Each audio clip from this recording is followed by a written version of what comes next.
রাহুল প্রিয়াঙ্কা সহ শীর্ষ নেতাদের আটকের পর ছেড়ে দিল দিল্লি পুলিশ। দাবি পূরণ না হওয়া পর্যন্ত রাজপথে থাকার ঘোষণা ককরোচ পার্টির। দুবাইয়ে বাংলাদেশি প্রবাসীদের আইন কানুন মেনে চলার আহ্বান, সামাজিক যোগাযোগ মাধ্যম ব্যবহারে সচেতনতা বাড়ানোর তাগিদ। রানওয়ের পাশের বাকরা মসজিদ ঘিরে বিতর্ক, কলকাতা বিমানবন্দরের নিরাপত্তায় কোনো আপোষ নয়, কড়া বার্তা শুভেন্দুর। স্বাগত প্রবাসের সংবাদে, সঙ্গে আছি আমি আসিফ সামাদ। দেখছিলেন বিআরবি কেবলস সংবাদ শিরোনাম। শুরুতে আন্তর্জাতিক সংবাদ। শিক্ষার্থীদের ইস্যুতে এবার উত্তপ্ত ভারতের রাজপথ। প্রধানমন্ত্রী নরেন্দ্র মোদীর বাসভবনের সামনে বিক্ষোভের সময় বিরোধী দলীয় নেতা রাহুল ও প্রিয়াঙ্কা গান্ধী সহ শীর্ষ নেতাদের আটক করে দিল্লি পুলিশ। এ সময় আইনশৃঙ্খলা বাহিনীর টানা হেঁচড়ায় আহত হন রাহুল সহ একাধিক কংগ্রেস নেতা। কয়েক ঘন্টা পর অবশ্য তাদের ছেড়ে দেওয়া হয়। এমন পরিস্থিতির মধ্যে বিজেপি বিরোধী বৃহত্তর আন্দোলনের ডাক দিয়েছেন মমতা বন্দ্যোপাধ্যায়। টেনে হিচড়ে সরিয়ে নেওয়া হচ্ছে ভারতের প্রধান বিরোধী দলীয় নেতা রাহুল গান্ধীকে। তোলা হচ্ছে প্রিজন ভ্যানে। এ সময় তার নাক দিয়ে রক্ত ঝরতেও দেখা যায়। ধস্তাধস্তি ও সংঘর্ষের এমন চিত্র দিল্লির 7 লোক কল্যাণ মর্গের। মঙ্গলবার ভারতে আন্দোলনরত শিক্ষার্থীদের প্রতি সংহতি জানিয়ে প্রধানমন্ত্রী নরেন্দ্র মোদীর বাসভবনের সামনে জড়ো হন রাহুল ও প্রিয়াঙ্কা গান্ধী সহ কংগ্রেস নেতারা। কয়েক ঘন্টায় তাদের অবস্থান কর্মসূচি রূপ নেয় নজিরবিহীন বিক্ষোভে, যেখানে দাবি ওঠে শিক্ষামন্ত্রীর পদত্যাগের। সে সময় তাদের উপর চড়াও হয় দিল্লি পুলিশ। আটক করে কংগ্রেস সভাপতি মাল্লিকার্জুন খার্গে, প্রিয়াঙ্কা গান্ধী সমাজবাদী পার্টির প্রধান অখিলেশ যাদব সহ বিরোধী জোটের আরো কয়েকজন নেতাকর্মীকে। এটা বিজেপির সন্ত্রাসবাদ, তারা ছাত্রদের কথা শুনছে না। আটকের আগেই আগুনে ঘি ঢালেন রাহুল গান্ধী। সামাজিক মাধ্যমে এক বার্তায় শিক্ষার্থীদের উপর আঘাতের প্রতিবাদে সবাইকে এই কর্মসূচিতে যোগ দেওয়ার আহ্বান জানান তিনি। এমনকি প্রধানমন্ত্রী নরেন্দ্র মোদী ও স্বরাষ্ট্রমন্ত্রী অমিত শাহকে শিক্ষার্থীদের কাছে ক্ষমা চেয়ে পদত্যাগেরও আহ্বান জানান। তুমুল উত্তেজনায় এখনো মুখ খোলেনি ভারতীয় জনতা পার্টি বিজেপি। এমনকি আটকদের বর্তমান পরিস্থিতিও রয়ে গেছে ধোঁয়াশায়। উত্তেজনার বারুদ ছড়িয়েছে বাকি রাজ্যগুলোতেও। এরই মধ্যে কংগ্রেস, সিপিআইএম সহ ইন্ডিয়া জোটের সব দলকে মতপার্থক্য ভুলে বিজেপির বিরুদ্ধে ঐক্যবদ্ধ হওয়ার ডাক দিয়েছেন পশ্চিমবঙ্গের তৃণমূল নেত্রী মমতা বন্দ্যোপাধ্যায়। নীরব দাস, নিউজ 24। দিল্লির যন্তর মন্তরে আজও অবস্থান নিয়েছে ককরোচ জনতা পার্টি। আলোচনা শুরু হলেও দাবি পূরণ না হওয়া পর্যন্ত রাজপথ না ছাড়ার ঘোষণা আন্দোলনকারীদের। এর মধ্যে ভারত যুক্তরাষ্ট্র বাণিজ্য চুক্তির প্রতিবাদে দিল্লিমুখী হাজারো কৃষককে ঠেকাতে কঠোর নিরাপত্তা ব্যবস্থা নিয়েছে পুলিশ। কৃষকদের ক্ষোভ এবং তরুণদের ককরোচ পার্টির আন্দোলন, দুই মিলিয়ে নরেন্দ্র মোদী সরকারের উপর তৈরি হয়েছে বহুমুখী রাজনৈতিক চাপ। লাঠিচার্জ, কাঁদানি গ্যাস আর সহিংস সংঘর্ষ কোনোটাই থামাতে পারেনি আন্দোলনের ঢেউ। পুলিশের অভিযানের পরও দিল্লির যন্তর মন্তরে আবারও জড়ো হয়েছেন ককরোচ জনতা পার্টির হাজারো কর্মী সমর্থক। তবে এবার রাজপথের উত্তাপের পাশাপাশি খুলেছে আলোচনার পথও। কেন্দ্রীয় স্বাস্থ্যমন্ত্রী জেপি নাড্ডা ও সংসদ বিষয়ক মন্ত্রী কিরেন রিজিজুর সঙ্গে বৈঠক করেছেন আন্দোলনের প্রতিনিধিরা। তাদের দাবি, আলোচনা ইতিবাচকভাবে এগুচ্ছে। এদিকে অনশনে অসুস্থ সোনাম ওয়াংচুককে উন্নত চিকিৎসার জন্য সফদরজং হাসপাতাল থেকে বেসরকারি মেদান্তা হাসপাতালে স্থানান্তরের অনুমতি দিয়েছে দিল্লি হাইকোর্ট। তবে সংলাপ শুরু হলেও আন্দোলন থেকে সরে আসার কোনো ইঙ্গিত দেয়নি ককরোচ জনতা পার্টি। দলের প্রতিষ্ঠাতা অভিজিৎ দীপকে জানিয়েছেন আন্দোলন চলবে, তবে আপাতত দিল্লির রাজপথে কোনো মিছিল করা হবে না। দিল্লি পুলিশ যেভাবে শিক্ষার্থীদের পিটিয়েছে তা অত্যন্ত লজ্জাজনক। আমরা জানি মোদী ও অমিত শাহের নির্দেশেই এসব হয়েছে। একই সময়ে ভারত যুক্তরাষ্ট্র বাণিজ্য চুক্তির প্রতিবাদে কৃষকদের নতুন কর্মসূচিও রাজধানীতে চাপ বাড়াচ্ছে। ফলে দিল্লিতে রাজনৈতিক অচলাবস্থা কাটাতে মোদী সরকারের সামনে এখন দ্বিমুখী চ্যালেঞ্জ। চন্দ্রা, নিউজ 24। সংযুক্ত আরব আমিরাতে বসবাসরত বাংলাদেশিদের আইন কানুন মেনে চলা, সামাজিক যোগাযোগ মাধ্যম ব্যবহারে সচেতন করতে আজমানে এক মত বিনিময় সভার আয়োজন করে বাংলাদেশ কনস্যুলেট দুবাই। সভায় কনসাল জেনারেল মোহাম্মদ রাশেদুজ্জামান প্রবাসীদের দায়িত্বশীল আচরণের আহ্বান জানান। পাশাপাশি পাসপোর্ট, জন্ম নিবন্ধন, জাতীয় পরিচয়পত্র ও প্রবাসী কল্যাণ কার্ড সহ বিভিন্ন সেবা সম্পর্কে তথ্য তুলে ধরা হয়। প্রবাসীদের সমস্যা সমাধানে সর্বোচ্চ সহযোগিতার আশ্বাসও দেয় কনস্যুলেট। ওমরাহ যাত্রায় নতুন দিগন্ত খুলছে সৌদি আরব। 1 বছর মেয়াদী মাল্টিপল এন্ট্রি ভিসায় এখন একাধিকবার পবিত্র ভূমিতে প্রবেশের সুযোগ পাবেন মুসল্লিরা। তবে পুরো 1 বছরে মোট অবস্থান করা যাবে সর্বোচ্চ 90 দিন। আল্লাহর ঘরে মেহমানদের জন্য সৌদি আরবের নতুন উপহার, পবিত্র ওমরা পালনে চালু হচ্ছে 1 বছর মেয়াদী মাল্টিপল এন্ট্রি ভিসা। নতুন এই ভিসায় 1 বছরের মধ্যে একাধিকবার সৌদি আরবে প্রবেশ করতে পারবেন ওমরা পালনকারীরা। তবে মোট অবস্থান করা যাবে সর্বোচ্চ 90 দিন। সৌদি হজ ও ওমরা মন্ত্রণালয় জানিয়েছে, ভিসার মেয়াদ হবে ইস্যুর দিন থেকে 365 দিন। প্রতিটি সফরের আগে নুসুক প্ল্যাটফর্মের মাধ্যমে নিতে হবে ওমরা পারমিট ও নির্ধারিত সেবা প্যাকেজ। তবে পবিত্র হজ মৌসুমে এই ভিসা কার্যকর থাকবে না। 1 জিলহজ থেকে 13 জিলহজ পর্যন্ত এর ব্যবহার বন্ধ থাকবে। ডিজিটাল সেবায় ওমরা ব্যবস্থাপনাকে আরো সহজ ও আধুনিক করাই সৌদি সরকারের লক্ষ্য। ফলে নতুন ভিসায় বিশ্বের কোটি কোটি মুসল্লির জন্য আরো সহজ হচ্ছে পবিত্র ওমরা পালনের পথে। Desk report, news 24। বাকরা মসজিদে সাময়িকভাবে নামাজ বন্ধের সিদ্ধান্ত ঘিরে বিতর্কের মধ্যেই নিরাপত্তার প্রশ্নে কড়া অবস্থান নিয়েছেন পশ্চিমবঙ্গের মুখ্যমন্ত্রী শুভেন্দু অধিকারী। তার বক্তব্য, চিকেন নেক ও বাংলাদেশ সংলগ্ন কলকাতা বিমানবন্দরের অবস্থান অত্যন্ত স্পর্শকাতর, তাই জাতীয় নিরাপত্তার প্রশ্নে কোনো আপোষ করা হবে না। কলকাতা থেকে ভাস্কর সর্দারের তথ্যচিত্রের ডেস্ক রিপোর্ট। রানওয়ের পাশে একটি মসজিদ আর তা ঘিরেই তুঙ্গে নিরাপত্তা বনাম ধর্মীয় অধিকারের বিতর্ক। কলকাতা বিমানবন্দরকে ঘিরে সেই বিতর্কে এবার কড়া বার্তা দিলেন পশ্চিমবঙ্গের মুখ্যমন্ত্রী শুভেন্দু অধিকারী। সাফ জানান, জাতীয় নিরাপত্তার প্রশ্নে কোনো আপোষ নয়, রক্ষাতে কোনো কম্প্রোমাইজ নেই। মঙ্গলবার এক সরকারি অনুষ্ঠানে শুভেন্দু বলেন, একদিকে চিকেন নেক, অন্যদিকে বাংলাদেশ, কাছেই নেপাল, ভুটান ও চীন। এমন কৌশলগত অবস্থানে থাকা কলকাতা বিমানবন্দরের নিরাপত্তা নিশ্চিত করাই সরকারের প্রথম অগ্রাধিকার। লোকেশন এমন জায়গায়, সামনেই চিকেন নেক, বাংলাদেশ, নেপাল, ভুটান এবং চীনও খুব একটা দূরে নেই। এই রকম একটা এয়ারপোর্ট, কলকাতা এয়ারপোর্ট, নেতাজি সুভাষচন্দ্র বসু, সেখানে প্রেয়ারের জন্য দরজা খোলা ছিল। তবে নিরাপত্তা বিতর্কের কেন্দ্রবিন্দুতে রয়েছে রানওয়ে সংলগ্ন 135 বছরের পুরনো বাকরা মসজিদ। সামাজিকভাবে নামাজ বন্ধের সিদ্ধান্তের পর শুরু হয় রাজনৈতিক বিতর্ক। সরকারের দাবি, মসজিদটির অবস্থান বড় যাত্রীবাহী ও কার্গো বিমানের চলাচলে প্রতিবন্ধকতা তৈরি করছে, তাই বিকল্প স্থানে স্থানান্তরের উদ্যোগ নেওয়া হয়েছে। মসজিদে আবারও নামাজ চালুর দাবিতে আন্দোলনের ডাক দেওয়া হলেও শেষ পর্যন্ত তা প্রত্যাহার করা হয়। ফলে নিরাপত্তা ও ধর্মীয় অধিকার দুই ইস্যুই এখন পশ্চিমবঙ্গের রাজনৈতিক বিতর্কের কেন্দ্রে। Desk report, news 24।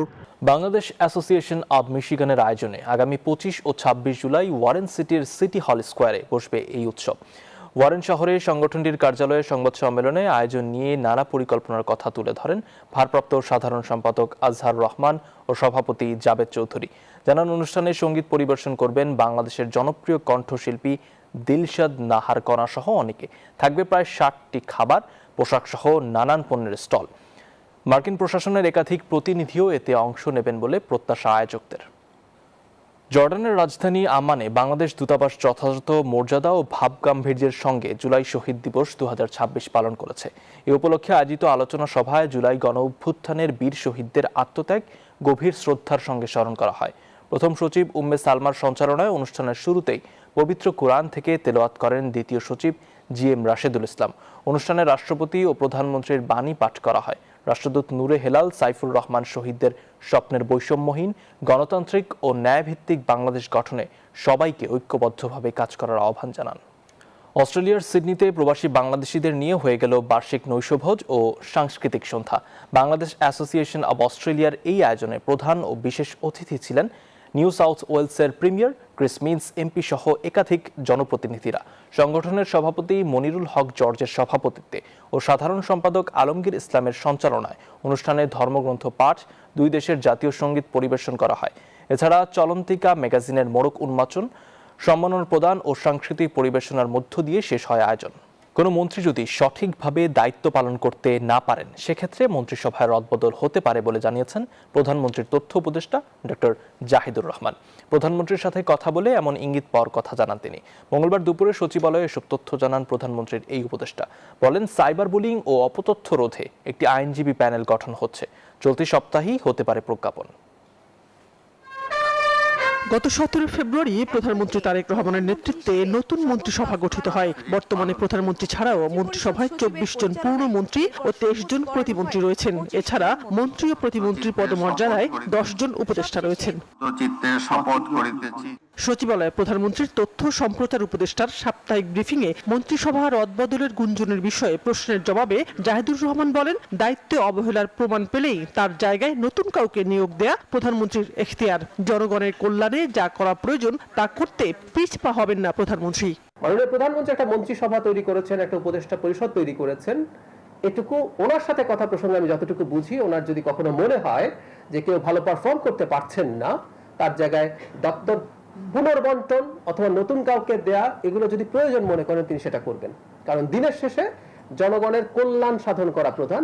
যেটা এখন 180 দিনের পরপর হবে না তার চাইতে একটু সময় লাগবে, সেটা আমি নিশ্চিতভাবে বলতে পারছি না। ডক্টর জাহেদ বলেন, সাইবার বুলিং ও অপতথ্য রোধে আইনগত বিষয় দেখভালের জন্য একটি আইনজীবী প্যানেল গঠন করা হচ্ছে। চলতি সপ্তাহেই জারি হতে পারে প্রজ্ঞাপন। তথ্য মন্ত্রণালয় তার অধীনে একটা আইনজীবী প্যানেল তৈরিতে কাজ করছে, যে প্যানেলটি আসলে এই ব্যাপারগুলোকে আইনগতভাবে ডিল করবেন। আমরা যে কেউ ডিসইনফরমেশনের শিকার হতে পারি, আমরা যে কেউ মারাত্মক মিথ্যা সাইবার বুলিং এর শিকার হতে পারি, আমরা ফেক ছবি, ফেক ভিডিওর শিকার হতে পারি। আইনজীবী প্যানেল যেটার কথা বলা হয়েছিল, এটা গঠন সম্পূর্ণ হয়েছে। এটা কতগুলো অ্যাডমিনিস্ট্রেটিভ প্রসেস ছিল, সব শেষে এই প্যানেল তৈরির কাজ শেষ। জাস্ট ফর্মাল প্রজ্ঞাপনটা বাকি আছে, এটা খুব দ্রুত 2-1 দিনের মধ্যেই হয়ে যাবে। প্রশ্নের জবাবে উপদেষ্টা বলেন, দীর্ঘদিন পর গণতান্ত্রিক সরকার দায়িত্ব নেয়, মানুষের প্রত্যাশা অনেক। এসব প্রত্যাশা পূরণ সরকারের জন্য চ্যালেঞ্জ। তাই সরকারে থাকা কারো বিরুদ্ধে দুর্নীতির অভিযোগ উঠলে উচ্চ পর্যায় থেকে তা দেখা হবে। সরকারের কাজের নানা ক্ষেত্রে নানা সমালোচনা তৈরি হবে, সরকারের গুরুত্বপূর্ণ জায়গায় থাকা ব্যক্তিদের মধ্যে তৈরি হতে পারে। ইনফ্যাক্ট মিডিয়ার কাজই এটা। শানাজি আসপিন, নিউজ 24, ঢাকা। দক্ষতার সাথে সরকার পরিচালনার পাশাপাশি বাস্তবসম্মত কর্মসূচি নিয়ে বিএনপিকে মাঠে সরব থাকার আহ্বান শরিকদের। চেয়ারম্যান তারেক রহমানের সঙ্গে বৈঠকে এমন পরামর্শ দিয়েছেন সমমনা বিভিন্ন দলের নেতারা। ভবিষ্যতে বিরোধীদের মোকাবেলায় সমমনা দলগুলোকে যথার্থ মূল্যায়নের আহ্বানও জানান যুগপৎ আন্দোলনের শরিকরা। দীর্ঘ সময়ের আন্দোলন সংগ্রামের সঙ্গীদের সঙ্গে নির্বাচনের 5 মাস পর সোমবার আনুষ্ঠানিক বৈঠকে বসেন বিএনপি চেয়ারম্যান প্রধানমন্ত্রী তারেক রহমান। রাষ্ট্রীয় অতিথি ভবন যমুনায় এ বৈঠকে অংশ নেন যুগপৎ আন্দোলনের শরিক 42টি দলের শীর্ষ নেতারা। আমরা দীর্ঘ 15 বছর যখন একসাথে ভোটের আগে জোট সঙ্গীদের কেউ কেউ বিএনপিতে যোগ দিয়ে নির্বাচন করেন। এমনকি শরিক দলের বিজয়ী 2 জনের ঠাঁই হয়েছে নতুন সরকারের মন্ত্রিসভায়। তবে আসন সমঝোতায় ছেড়ে দেয়া 9 আসনে জয়ী হতে পারেননি যুগপৎ আন্দোলনে থাকা দলগুলোর 9 প্রার্থী। তাই সরকারে অংশ হতে পারা আর না পারা নেতাদের বৈঠকে অভিব্যক্তিও ছিল ভিন্ন। যুগপৎ আন্দোলনের যতগুলো শরিক দল আছে সবচাইতে শক্তিশালী এবং নেতাকর্মী নির্ভর দল হচ্ছে গণ অধিকার পরিষদ। তো সেই জায়গা থেকে আমি কোটা আন্দোলনের কনভেনার ছিলাম।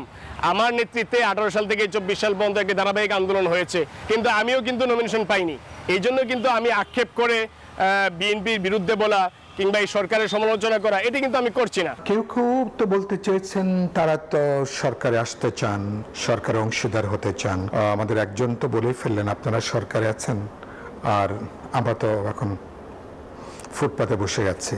দক্ষ হাতে সরকার পরিচালনা করলেই হবে না, রাজনৈতিক কর্মসূচি নিয়ে থাকতে হবে মাঠের রাজনীতিতে, এমন মনোভাবের কথাও জানান শরিক দলের নেতারা। দেশব্যাপী আমরা সরকারকে দেখছি, কিন্তু বিএনপি এটা এত বড় রাজনৈতিক দল, বিএনপিকে বাস্তবে আমরা কিন্তু মাঠে দেখছি না। আমি বলি যে আপনারা প্রকারান্তরে এটা কি জামাত এবং এনসিপির জন্য মাঠটা আপনারা ছেড়ে দিলেন কিনা। সিটি কর্পোরেশন, জেলা পরিষদ সহ সরকারি বিভিন্ন সংস্থায় সহস্রাধিক পদে নিয়োগ দেওয়া হয়েছে বিএনপি নেতাদের। সংসদে সংরক্ষিত 36 আসনেও নেই জোটসঙ্গীদের কোনো সদস্য। এ নিয়ে বৈঠকে ক্ষোভের কথা জানান কেউ কেউ। তাদের প্রত্যাশা, আগামী স্থানীয় সরকার নির্বাচনে প্রার্থী সমর্থন দেওয়ার ক্ষেত্রে সমমনা দলগুলোর কথা বিবেচনায় রাখবে বিএনপি। শাহ আলী জয়, নিউজ 24, ঢাকা। 2027 সালের হজ প্যাকেজ ঘোষণা করেছে সরকার। সরকারি ব্যবস্থাপনায় সর্বনিম্ন হজ প্যাকেজের খরচ হবে ৫,৫,৬৪৮ টাকা। উড়োজাহাজ ভাড়া গতবারের চেয়ে ২৪,৮৩০ টাকা কমিয়ে ১,৩০,০০০ টাকা নির্ধারণ করা হয়েছে। তবে মুদ্রার দাম বৃদ্ধি এবং খাবার ও সার্ভিস চার্জ যুক্ত হওয়ায় হজ প্যাকেজের খরচ কিছুটা বেড়েছে বলে জানান ধর্মমন্ত্রী কাজী শাহ মোফাজ্জল হোসাইন কাকবাদ। সচিবালয়ের সংবাদ সম্মেলনে এসব তথ্য জানান তিনি।